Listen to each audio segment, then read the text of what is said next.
There is something wrong with you, and you know it. You feel artificial around others. But when you're alone, you feel hollow. You adjust your voice, your laughter, your opinions, your silence, not because you're dishonest, but because you're afraid. At night, when the world finally stops demanding performances, a question emerges, uninvited and unbearable. Do I actually exist, or am I only a reflection of what others tolerate? This is the prison, the quiet one, the invisible one, the one almost everyone lives inside and calls normal. We talk endlessly about freedom, authenticity, purpose, but no one warns you that being yourself may cost you everything that makes you feel safe. Otto Rank named this the deepest conflict of the human soul, the desire to be unique against the terror of being excluded. Look closely at your life. You are surrounded by people, yet you feel isolated. You post to be seen, but what you crave is acceptance. You repeat ideas you don't believe just to stay inside the circle. This isn't weakness, it's biology. For most of human history, isolation meant death. To be expelled from the group was to be erased by nature. Your nervous system still remembers that. Your body still reacts as if exclusion equals annihilation. That's why you fear standing out. That's why guilt appears when you become different. That's why approval feels like oxygen. But here is the cruel paradox. If you adapt too much, you disappear. If you assert yourself too much, you threaten others. This video is about that knot, that contradiction, that quiet suffering no one teaches you how to name, and about the one thinker who dared to face it without comforting illusions. The man Freud tried to silence. The man who said, "The problem is not the unconscious. The problem is living with the awareness of death, without ever having been yourself." Every birth is an exile. You were not gently introduced into the world. You were torn from it. You lost the only place where you were whole, the womb, a place without separation, without responsibility, without individuality. Outside of it, nothing is guaranteed. Not warmth, not love, not belonging. You cried because, on a level deeper than language, you understood. You are alone now. Otto Rank saw this before almost anyone else. Life begins with trauma, the trauma of separation. Freud searched for conflict in repression and desire. Rank went deeper. The true terror is not what society forbids us to do, but the realization that we are now separate beings, limited, fragile, replaceable. From that moment on, the scream never stops. I am here. See me. Accept me. Don't abandon me. And when acceptance doesn't come, something inside you panics, as if death were imminent. This is the pain of being someone. You are thrown into the world as an individual. But individuality hurts. You want to be unique, but you don't want to be alone. You want freedom, but you want to be loved. This contradiction is the core of the human dilemma. While others focused on sexual repression, Rank understood something more brutal. What we repress first is the fear of separation and the freedom it imposes. The infant seeks fusion with the mother. Not love, fusion. No borders, no self. Growing up means being expelled from unity again and again. Rank wrote, "The development of the self is a constant attempt to reconcile the desire to be with the desire to belong. And that reconciliation never fully arrives, because becoming someone requires cutting cords, breaking bonds, risking rejection. Every time you assert who you are, a part of you fears social death. You see this pain everywhere. When you silence an opinion to avoid conflict. When you pretend to enjoy what bores you. When you love deeply but hide it to avoid vulnerability. When you betray yourself to remain included. This isn't melodrama, it's structure. To be is to stand against something. And that's why the birth of the self is always an act of rebellion. But most people never complete that birth. They anesthetize. They become what parents approve. They repeat what's acceptable. They abandon creation to avoid humiliation. This is death before death. Modern suffering has no face, but it has a cause. Most people don't suffer because they are alone. They suffer because they are surrounded and still cannot be themselves. You weren't lost. You were slowly erased for love. And now you don't recognize who you are. That is the deepest pain of all. Most of your choices were never truly yours. You believe you decided. You believe you were rational. But you mostly did what was required to remain inside the group.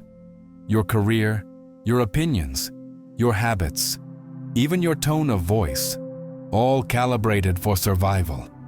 In prehistoric times, solitude meant death. To be ignored was to be eaten. Your brain still operates on that ancient logic. If they reject me, I will not survive. Rank understood this contradiction clearly. The modern human wants autonomy, but is biologically wired to fear isolation. Every step toward independence feels like a step toward abandonment. This isn't metaphorical. Neuroscience shows that social rejection activates the same brain regions as physical pain. Your body experiences exclusion as injury. That's why being ignored hurts. That's why silence devastates. You are not weak. You are human. Rank wrote, "Social life offers an illusion of permanence, a protection against the terror of absolute individuality.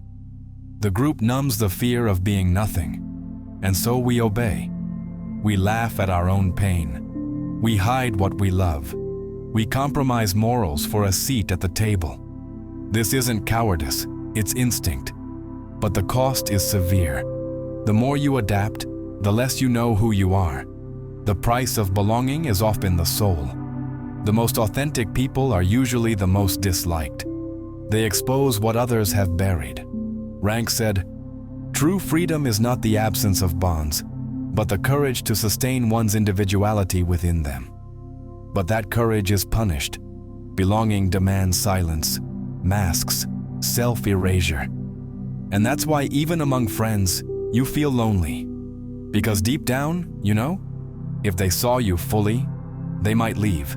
Everything that is truly yours isolates you.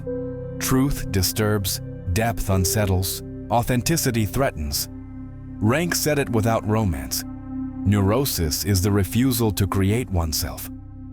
Modern illness is not repression, it is self-abandonment. You silence your becoming to avoid rejection. But the impulse doesn't vanish. It returns as anxiety, insomnia, an unnamed sadness in a life that looks correct. Society offers safety. The soul demands creation. To create oneself is not optional. It's necessary. Not everyone creates art, but everyone must create meaning. To create yourself is to say no, to refuse reduction, to reject borrowed identities. Most people live scripts: the obedient child, the acceptable partner, the silenced creator. They function. They do not live. Rebellion costs everything. When you become whole, the world retreats. Tolerance turns into resistance. But history remembers those who paid that price. Creation is the only defiance of death. Not immortality, but impact. You can be accepted and forgotten, or solitary and real. Neutrality is an illusion. Freedom seduces you and terrifies you. Because freedom removes excuses. No authority, no script, no one to blame. Rank said, "Freedom is traumatic. It destroys external authority and demands the creation of inner value. You were trained to be guided. Parents, teachers, institutions, algorithms. Freedom creates vertigo. What if nothing has meaning? What if you must invent it? many escape back into structure, because obedience is easier than authorship. Freedom without psychological strength becomes collapse. The fear of freedom is the fear of facing yourself. And the final trap: avoiding freedom doesn't prevent suffering. It only delays a deeper one, the pain of never having existed fully. You will die either way. The question is not survival, but authorship. Rank never glorified isolation. He understood we need others. But life without creation is a slow suicide. The heroic path is not loneliness, it is sacrifice. To lose universal acceptance to gain internal truth. The tragic hero is not victorious. He is faithful, rejected, misunderstood, but real. Belonging after individuation is different. You don't imitate the group, you transform it. Not to be special, but because authenticity is survival of the soul. The reward is not success, it is peace. Not happiness, but integrity. Rank did not promise relief. He offered a mirror. And now the question is yours. Remain comfortable and invisible. Or become yourself and accept the cost. There is no third illusion, only courage or disappearance.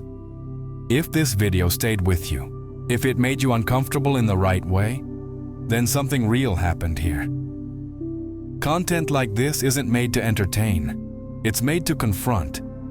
To say what most places are too afraid to say. And that only exists because there are people on the other side who choose to stay, to listen, to think. If you're here, watching until the end, you're already part of that. Just being present, returning, and letting these ideas echo in you already means more than you think. But if you feel this work reflects something true about your own inner conflict, there's a deeper way to belong. Becoming a channel member helps keep this space independent, honest, and uncompromised. Members get closer access, exclusive reflections, and help shape what gets created next. It's not about status, it's about alignment. And if you want a simple, direct way to support a specific video, Super Thanks is there. It's a quiet gesture that says, "This mattered to me." That said, never forget this. Watching, reflecting, sharing, and returning already keeps this alive. Whether you choose to support financially or simply stay present, you're not just a viewer here. You're part of why this exists.